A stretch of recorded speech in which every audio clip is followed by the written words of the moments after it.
কিছুদিন আগে গিয়েছিলাম দিদির বাড়ি, আর ভিডিওটা এডিট করার জন্য আর আপলোড করা হয়নি। তো চলো তোমাদের সঙ্গেও শেয়ার করি। প্রথমে বাড়ি থেকে টোটোয় উঠে গেছিলাম আমি আর মাই গিয়েছিলাম।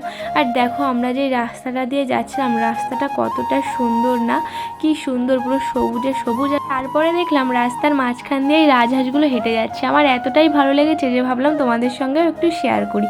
তারপরে ট্রেনে উঠে চলে এসেছি দিদিদের বাড়িতে, সেগুলো আর ভিডিও করা হয়নি। আর এসে কিন্তু এখানে আমি ডিশ সঙ্গে খেলা করতে শুরু করে দিয়েছি।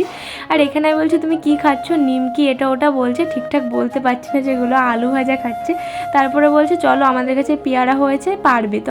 দেন আমি চলে এসেছি পেয়ারা পাড়তে, আর এসে দেখছি পেয়ারা গাছে পুরো পেয়ারায় ভর্তি। দেখো পুরো পাতায় পাতায় পেয়ারা, না মনে হচ্ছে পেয়ারার ভারে গাছটাই ভেঙে পড়বে।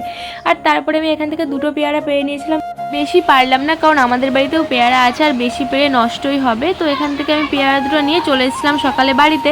আর তোমাদের ভিডিওটা কেমন লাগলো অবশ্যই জানিও, আর ভালো লাগলে অবশ্যই কিন্তু সাবস্ক্রাইব করে আমার পাশে থেকো। আজকের মতন ভিডিওটা এই পর্যন্তই, দেখা হবে নেক্সট ভিডিওতে। টাটা সবাইকে।